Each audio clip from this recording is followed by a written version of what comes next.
everybody. How we doing? Nice. Good to see y'all. Thanks so much for being here. Like Diana said, we're starting this new series called This House, where we're going to be talking about church, what is church, and specifically as it relates to Southeast, and who we are as a church, and kind of where we're going. In Matthew 18, Jesus has a conversation with his closest followers, this group, the 12, the apostles, about his identity.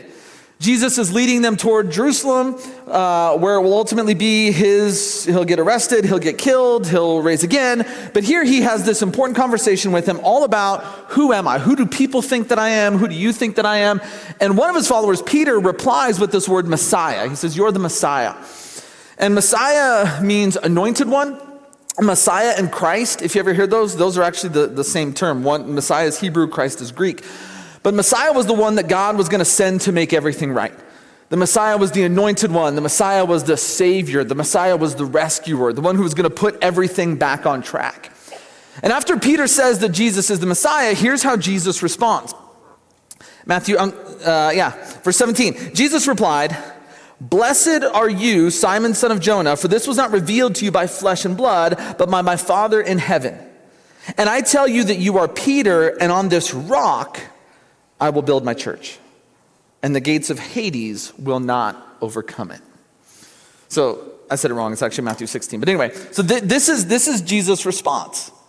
This is the first time in the New Testament you will come across this word that we translate as church. This is the first place Jesus uses it. New Testament was originally written in Greek, and that Greek word that is there, some of you may have heard it, is the word ekklesia. And so this is the first place, chronologically, when you read through the New Testament, you'll come across this word, but it's a word that will get used frequently throughout the rest of the New Testament. And the thing that's interesting about the word ekklesia is not a religious term. There were words that were used in the Greek language to describe religious gatherings. Cult gatherings or temple gatherings or gatherings where people would come together to worship some kind of deity or engage in some kind of like religious activity. Ekklesia was not one of them. Ekklesia was actually a civic term. Ekklesia was used to describe a gathering of people. That's actually how you would translate it, is you would translate it gathering or assembly. And that what would happen is a herald would come into town and a herald would gather an ekklesia. And they would gather them for a specific purpose. They were trying to accomplish something. There was something they didn't like that was happening within the city. So almost like a protest kind of thing, or like some kind of political action. There's this thing going on, and we don't want this thing to go on. So the herald would go through town and say, everybody come on out, because we're going to stop this. We're going to stop this. So come out. So the herald would gather this ekklesia, this gathering, this assembling of people, in order to accomplish this particular purpose, whatever the task was. Here it is. Now, the interesting thing about ekklesia is the Old Testament, the first part of the Bible that tells us the story of ancient Israel, the Old Testament's originally written in Hebrew.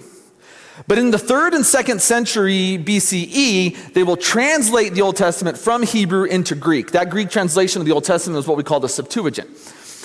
And the Septuagint will actually use the word ekklesia to describe Israel in the Old Testament. That the people of God, that's who the nation of Israel is, that it's this nation that God creates as his people to be his representatives on earth. The Old Testament will use the term ekklesia to describe Israel. The first place ekklesia shows up in the Old Testament is actually Deuteronomy 4:10, which Deuteronomy is like Moses' farewell speech to the people of Israel. He's been their leader, but he's not going to go on anymore. He's kind of passing the torch to Joshua. And so here's what Deuteronomy 4:10 says. "Remember the day you stood before the Lord your God at Horeb, when he said to me, 'Assemble the people before me to hear my words.'" So this is the first time ekklesia is used in the Septuagint to refer to Israel, the people of God, the gathering of God's people.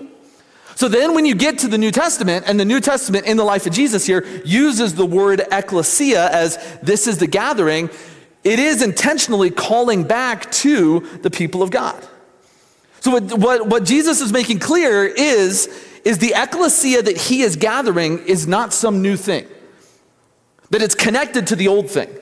That the story of Israel in the Old Testament, if you read it, is kind of interesting that Genesis, the first book in the Bible, is like prehistory, but Israel's story really begins in this event known as the Exodus, where they're slaves in Egypt, and God sends Moses in, and Moses rescues them, and they become the nation of Israel. They become the gathering, the assembly, the ecclesia of God, because God rescues his people from slavery. Now, if you follow Israel's Old Testament story, everything kind of falls apart, and the gathered people of God end up being scattered. They end up being exiled. And Jesus comes along, and Jesus says, what I'm doing is regathering the people of God. And so this word ecclesia, it does go back to what God had done in and through Israel in the Old Testament. So what Jesus is doing with his ecclesia is, it's not like a brand new thing. It's not like we just wipe the slate and start over like, oh, that was a failure. That no, it's connected to that. That what God was doing here, he's redoing here. And so Jesus is regathering the assembly of God's people. But the New Testament ecclesia does have kind of a new identity and a new focus. And it is unique. It's not the same as the old thing. It's tied to it, it's connected to it, but also has its own unique idea. Remember we said that ecclesia is this term of an assembly, that a herald would go through the town and would gather an ecclesia. So what's clear in the New Testament is that the New Testament ecclesia is gathered through Jesus. Jesus is the one who gathered. Jesus starts gathering people during his lifetime. Jesus will invite people. He starts by personally inviting the 12. This group known as the apostles. He'll say, hey, come follow me.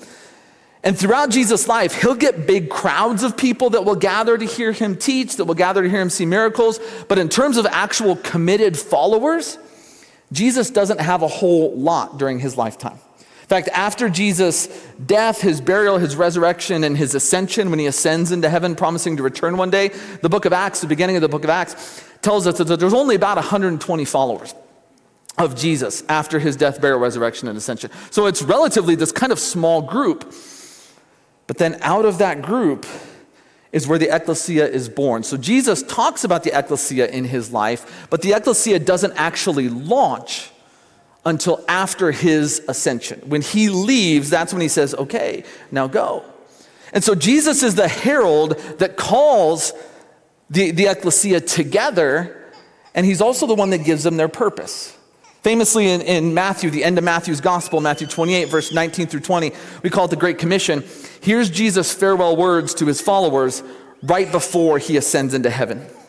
He says, therefore, go and make disciples of all nations, baptizing them in the name of the Father, the Son, and the Holy Spirit, and teaching them to obey everything I have commanded you.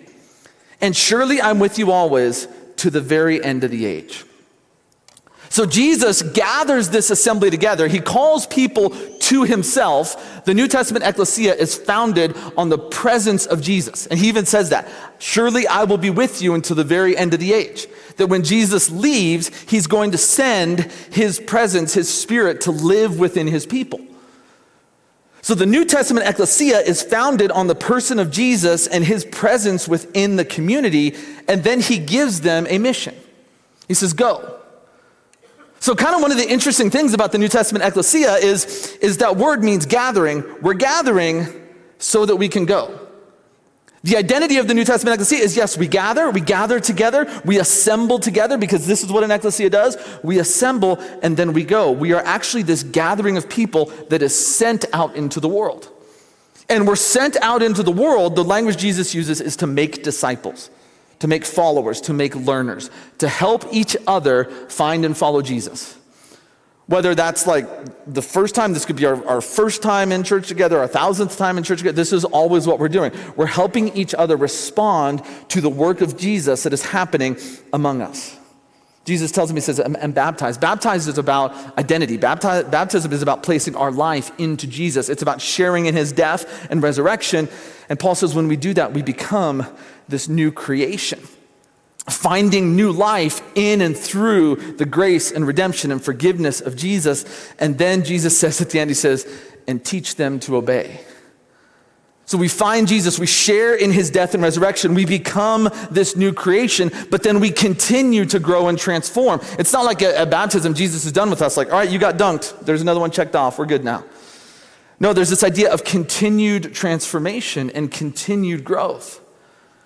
So in this New Testament ecclesia, this is what Jesus does. He gathers these people, he calls these people out of the remnant of the past, what God has done in the past. It may have looked like a failure, it may have ended in a failure. Israel may have been conquered, they may have been oppressed. In Jesus' lifetime, they're still oppressed by Rome, but kind of out of the ashes, Jesus regathers the people, the assembly, the ecclesia, calls them to himself. And this new ecclesia is based on his invitation, his presence with his people, and he sends them out into the world to continue his mission, to help people find life in and through him and to experience this ongoing transformation. This is the identity that's given to what the New Testament calls the ecclesia, what we translate as church. And what's interesting is over the next 2,000 years, the ecclesia, the New Testament ecclesia, the church, will grow, it will change, it will evolve in many different ways, in many different places. When the church begins, the church is born within the Roman Empire. And the first century Roman Empire was a brutal, powerful empire. And if the Roman Empire saw you as a threat, they just exterminated you. They got rid of you. That's what they did. And they had the power to do it. When the church first begins, the church is a persecuted, illegal minority within the Roman Empire. And the reason for that is the central confession of the church was that Jesus is Lord. That was their central confession, that because of his death, burial, resurrection, and ascension, he had ascended to king as heaven. He'd conquered death. Nothing was more powerful than him. He is Lord. The word Lord literally means master. That Jesus is master. The central confession of the Roman Empire was that Caesar is Lord. So we tend to separate, we would separate politics from religion. The first century Roman Empire did not do that. So when you say Jesus is Lord, that's treason. Because what you're saying is if Jesus is Lord, Caesar is not Lord. And so the early church is this persecuted minority because they're traitors. They're traitors within the Roman Empire. And so for the first few centuries, Rome will try multiple times to exterminate the church brutally. They will kill people, they will put people in jail, they will massacre people. But the great irony is, eventually, the Roman Empire will convert to become a Christian empire. And if you read it historically, it's the one thing that historians, no historian, whether they're Christian or not, nobody can explain it because it doesn't make any sense. Because when Rome wanted to conquer you, they conquered you. And as hard as Rome tried on multiple occasions, they could not conquer the church. And then you get into the 300s, and there's an emperor by the name of Constantine. Constantine converts to Christianity. It's debated whether or not his conversion was genuine or not, whether he did it for political, military reasons or not, but whatever. He converts to Christianity.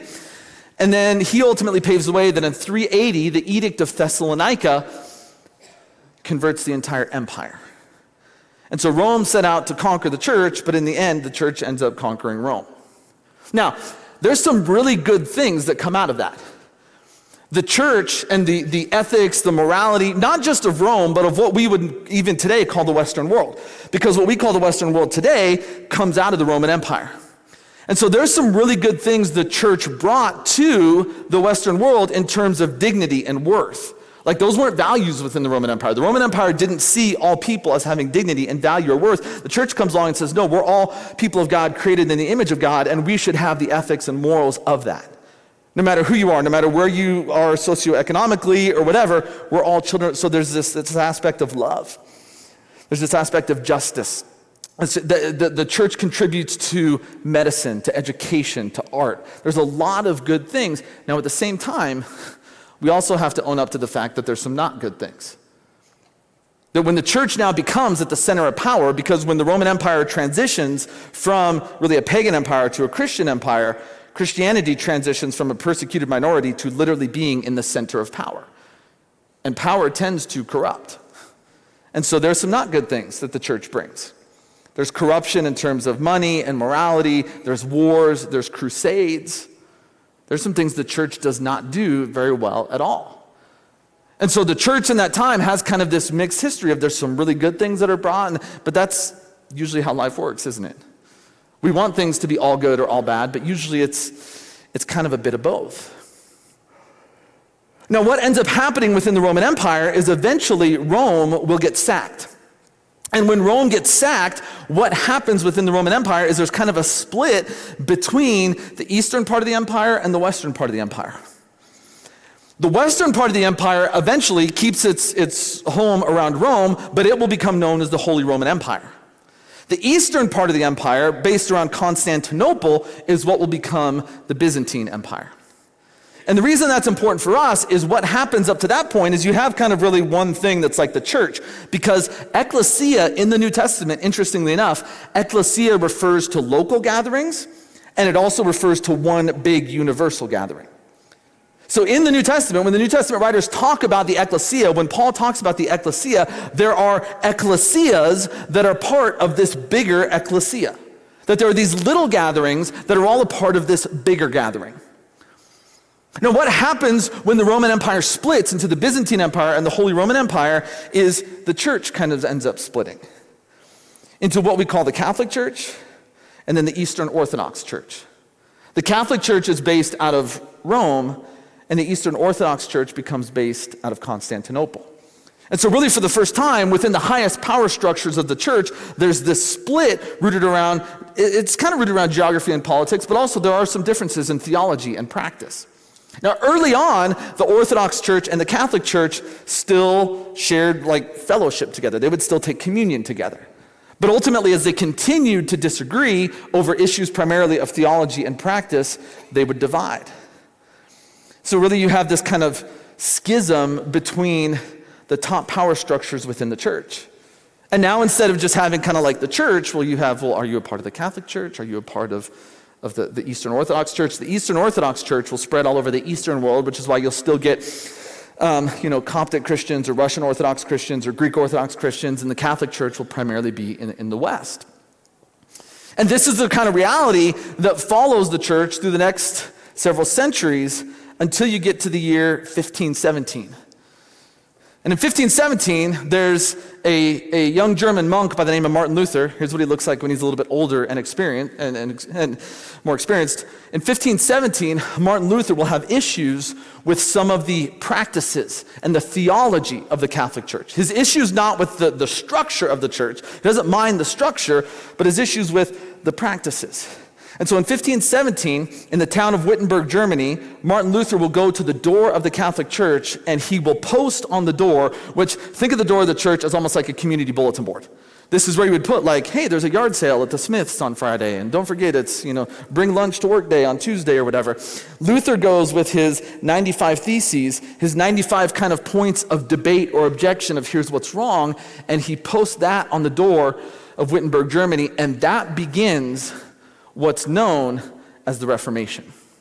And out of the Reformation comes what we now know as the Protestant church.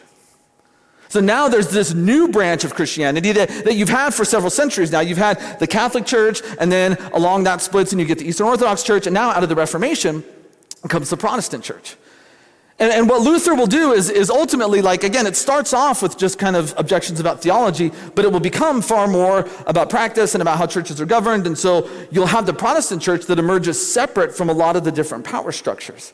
And so the Protestant church will begin to spread primarily all over Europe, but the Protestant church starts dividing all over the place. You'll have Protestant churches that are churches in this region, in this country, we're loyal to this person. You'll have different reformers that step up, not just Luther. You'll have people like John Calvin or Zwingli in these different areas that will have different emphasis. And so now you have this Protestant church that's kind of separated from the political powers of the Orthodox or the Catholic Church, but they're dividing all over the place over issues of theology and of practice. And currently, there are literally thousands of Protestant churches and Protestant denominations, not just churches, Protestant denominations that exist all over the world. And within the Protestant church, there's all these struggles and fights over what really is the church. When we go back to this idea of ecclesia, what does it mean to be the ecclesia? You have now the Catholic understanding of ecclesia, the Orthodox understanding, and the Protestants among themselves keep dividing of what does it really mean for us to be this ecclesia. And interestingly enough, when it comes to ecclesia, there's a leader in the English Protestant Reformation by the name of William Tyndale. And this is a drawing of Tyndale.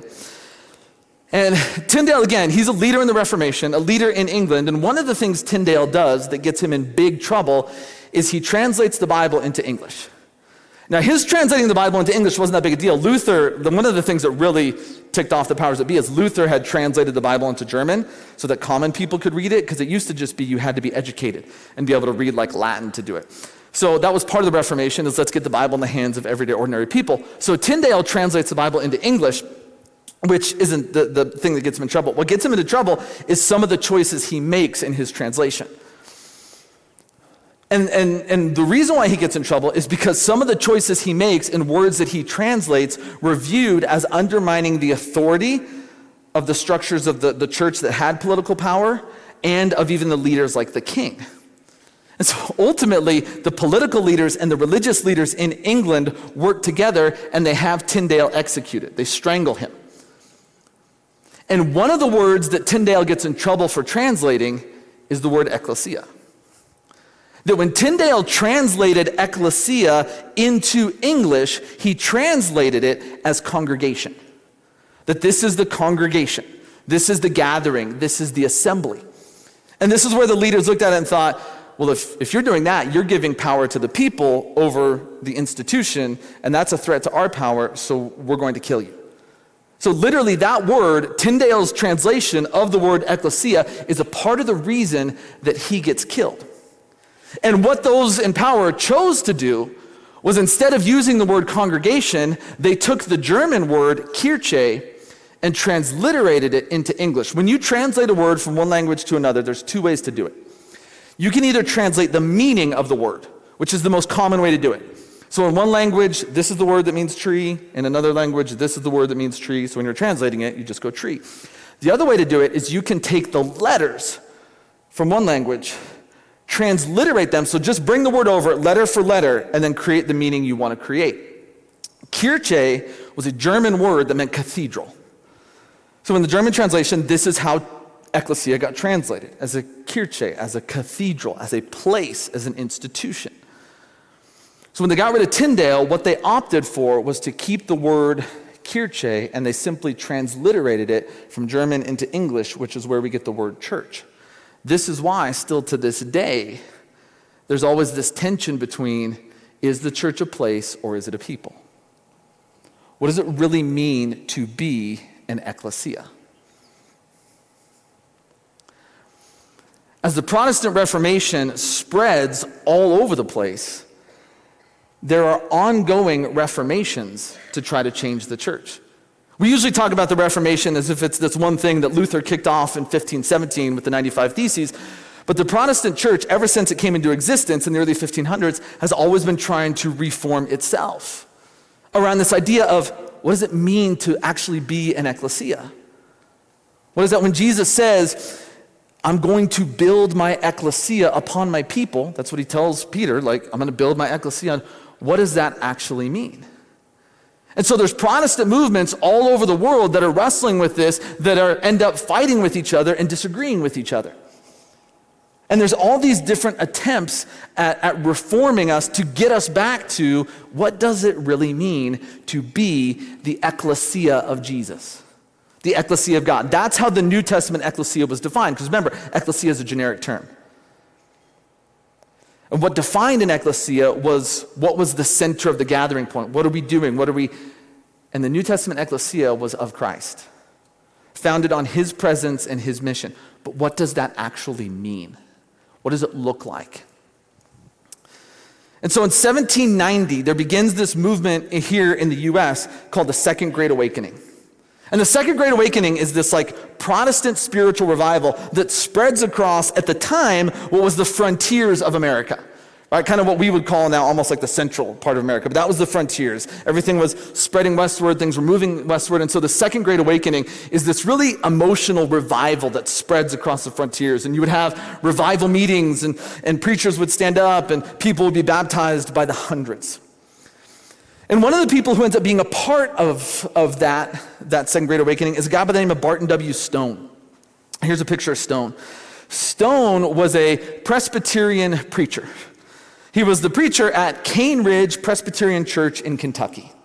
Stone was born in Maryland. He was raised on the Virginia frontier.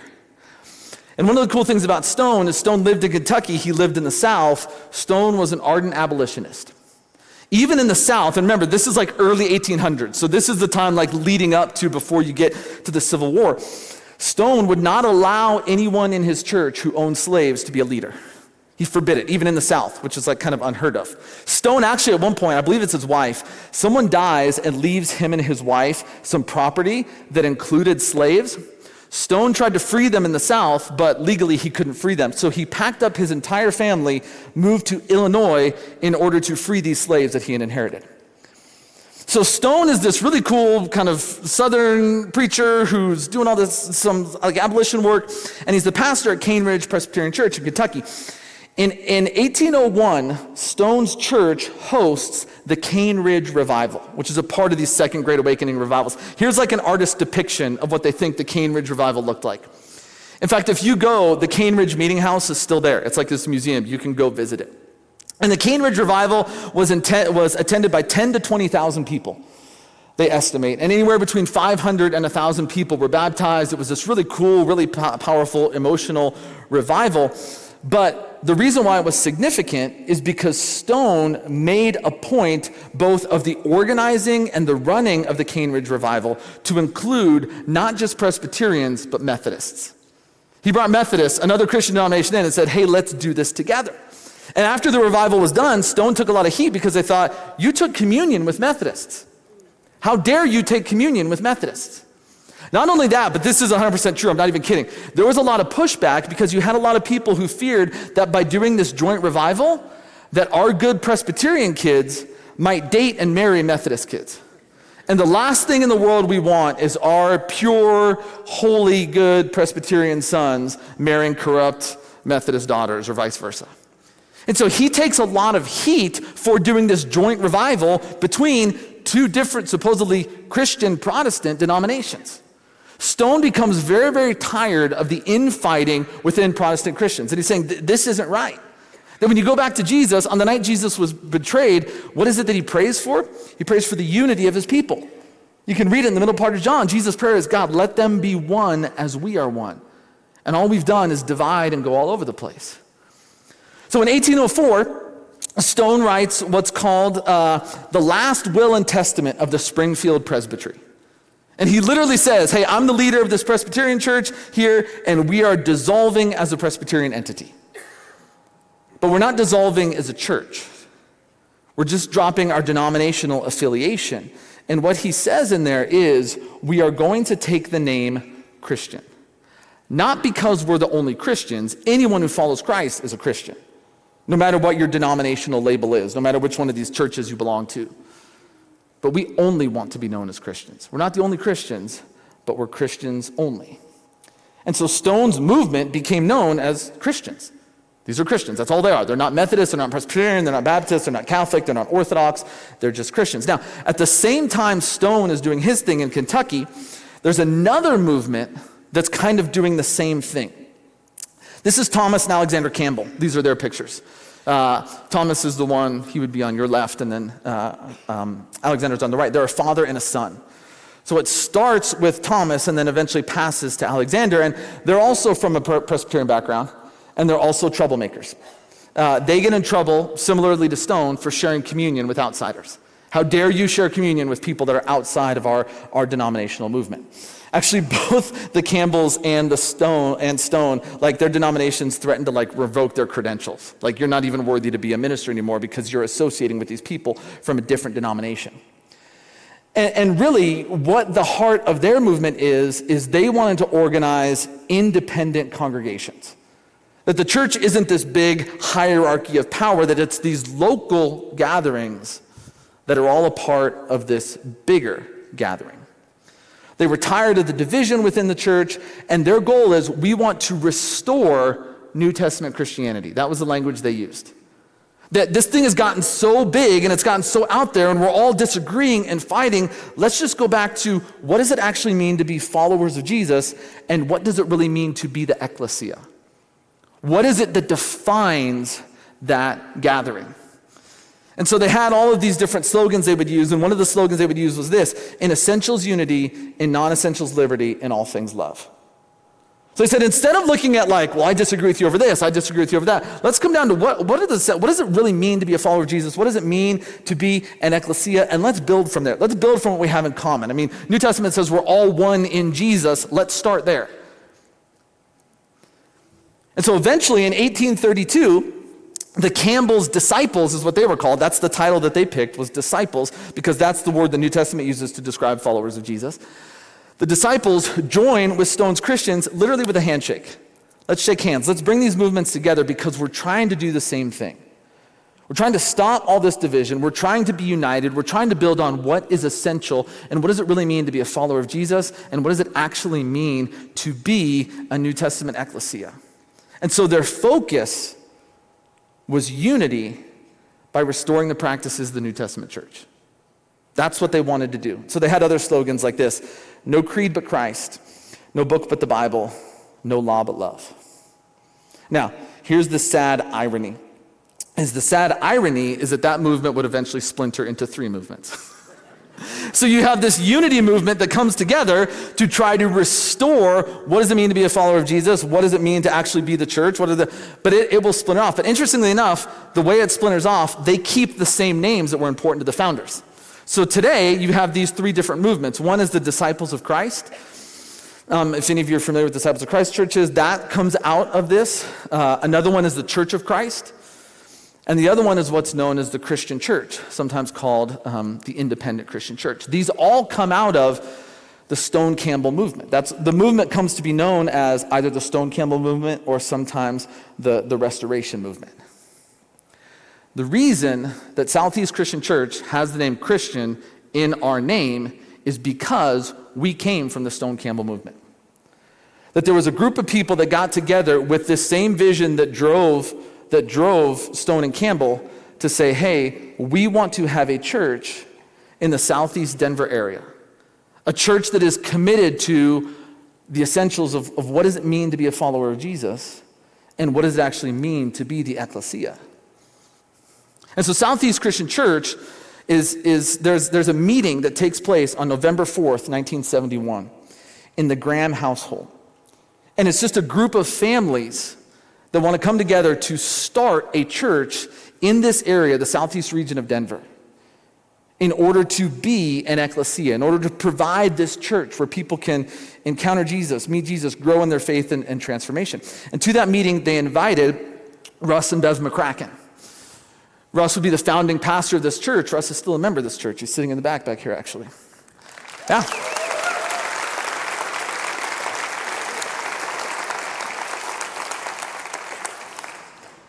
And with that, Southeast Christian Church, what starts as a dream among a small number of families to start a church in this area, for this community, becomes a reality on June 4th, 1972, when Southeast at the time, I think it was, from what I understand, it was called Southeast Denver Christian Church, meets in a small chapel at Denver University. Here's some old pictures that we have kind of just kind of some neat ones. You can see Russ looking all handsome in the corner there. But these are early pictures. And I watched a video where Russ was talking, and one of the things he said, God used ordinary people to build this extraordinary church. Eventually, the church would move to a school and meet at a school for a while. In 1975, Southeast, we built our first facility on 4 acres on Dayton Street, which is over in Centennial. Russ would say that the church was growing and the church was comfortable. It's never good for a church to be comfortable, so the church took a risk. And in 1988, they moved here to Jordan Street. They briefly met for 3 months at the Tech Center. There's a video that I got the pleasure of seeing that right around 2004, Russ took the staff of Southeast at that time, and took them on a tour to all these different locations the church had met at. And as he reflected back on the first 30 years of Southeast history, here's what he said. This is a direct quote. He said, "What I saw was unity. That has been the hallmark of our fellowship." That Southeast Christian Church was born out of this dream of these families, these young families, and Southeast inherited this tradition that came from the pioneers of the Stone Campbell movement, that came from the reformers, that came from the early church, that came from the words of Jesus himself, that upon you, my people, I will build my ecclesia. And so when you look at the church, when you look at Southeast Christian Church, when you look at the universal church, this large ecclesia, there is this legacy that exists. And I want to be real honest that the legacy of Southeast Christian Church and the legacy of the church in general is filled with good, great, victorious moments, and it's filled with some not so great moments. It's up and down. Sometimes within the history of the church, whether that's the Universal Church, Catholic Church, Orthodox Church, Protestant Church, Stone Campbell Church, or even Southeast, sometimes we have gotten it really right, and sometimes we have gotten it really wrong. And I just want you to know, as a pastor of a church, if you have ever been hurt by a church, this one or any other church, I am sorry. I really am sorry. I wish we could look at it and say, man, the history of the people of God wrestling through this idea of what does it mean to be the ecclesia, we've always got it right. We have not always got it right. Even I have not always got it right. And I know what it is to be hurt by the church, and if you've ever been hurt by the church, I am so sorry. I really am. The defining characteristic of God in the Old Testament is the word hesed. And the word hesed, the way you would translate that is steadfast love. And the idea behind hesed is that God is faithful even when we're not. And so as I look back at the history of the church in general, like we just did kind of a really quick, there's a lot more in there, but God has been faithful even when the church was not. God was faithful when the church was faithful, but even in those moments when the universal church, when local churches have not been faithful, God has been faithful.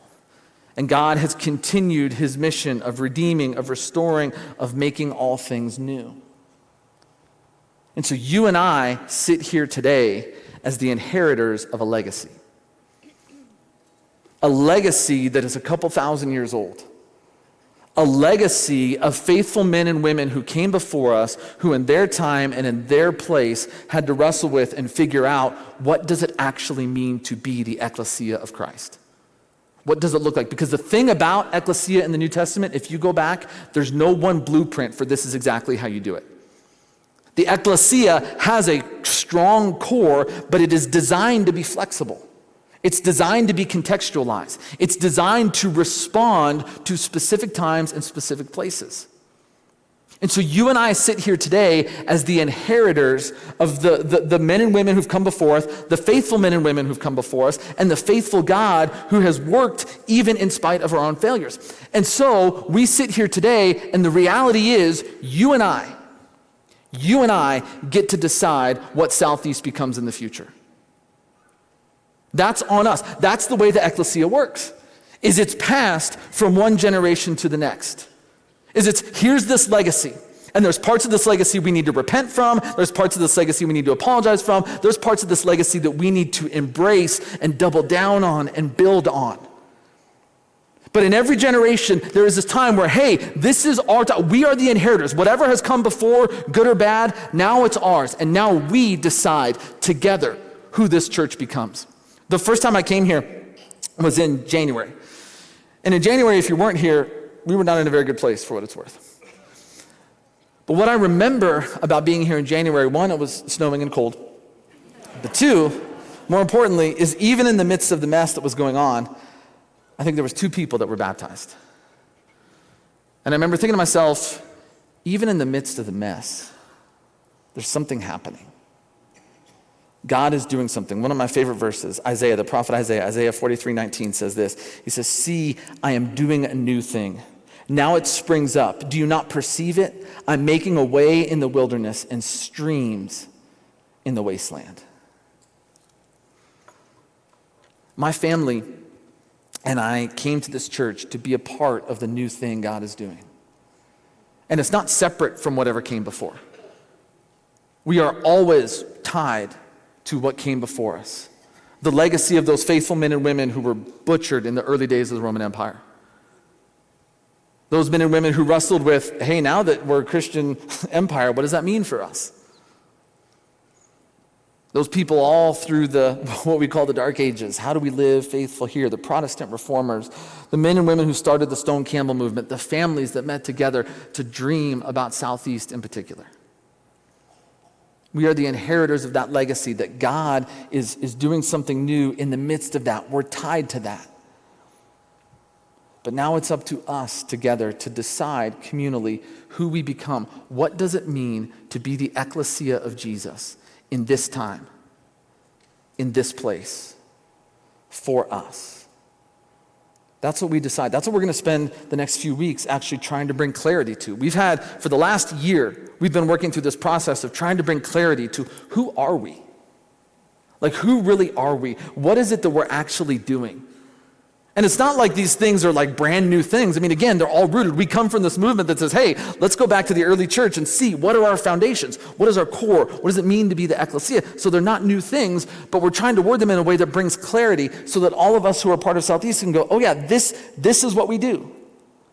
This is where we're going. This is who we're becoming. And over the next few weeks, this is kind of what we want to lay out. We want to talk about the language we use now is things like vision and mission and values. What are we doing? Where are we going? How are we going about doing it?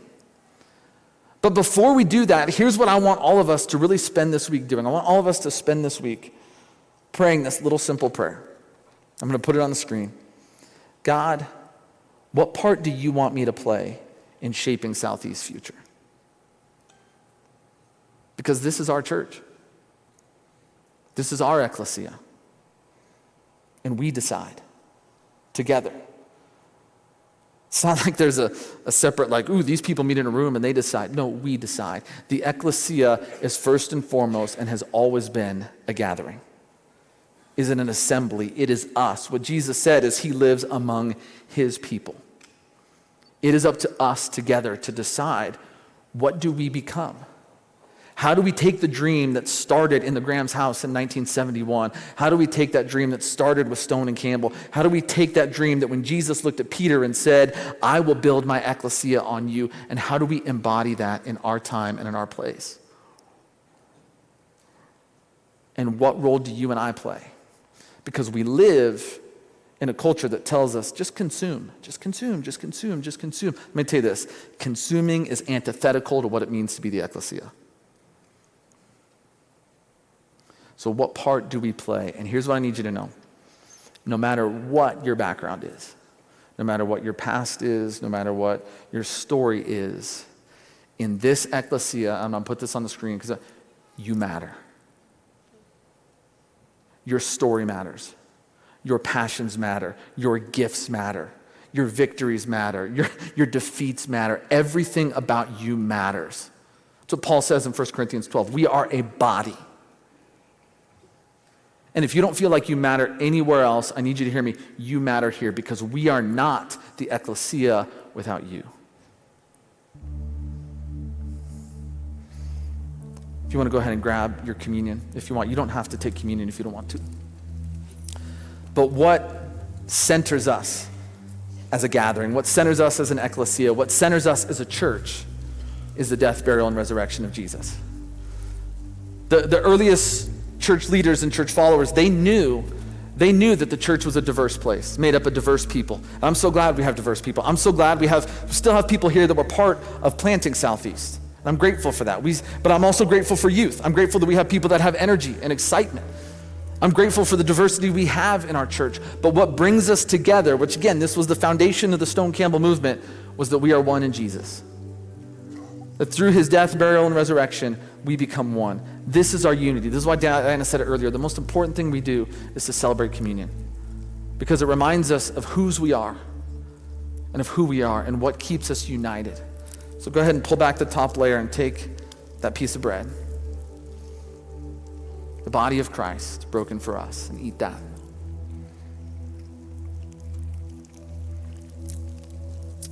And go ahead and peel back the next one. The cup. Jesus said, this is my blood I'm giving for you. Go ahead and drink that.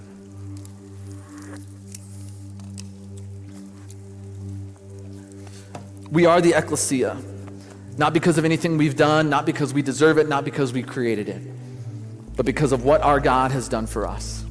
Because of his death, burial, and resurrection, he is making everything new. that starts here with us, within the church, within the gathering, within the ecclesia, and we embody that to the rest of the world. Let me pray before we close in a song. Father, I thank you for your love for us. I thank you that you gave your life, your body, your blood, you spilled for us. And through your death and resurrection, you are making all things new. God, we always want to remember that. That's why when we gather every week, and this is what Stone Campbell churches have done forever, they gather every week to celebrate communion, to remind us of who we are, to remind us of what is most important, what is most central. So Father, as we go, as we are sent, because that's the nature of the church, the nature of the ecclesia, we gather and we're sent. As we go, may this little communion remind us of who we are. We are your people. We are your gathering. We are called out by you because of what you have done for us and your presence with us. Father, we love you. We thank you. We pray this in Jesus' name. Amen.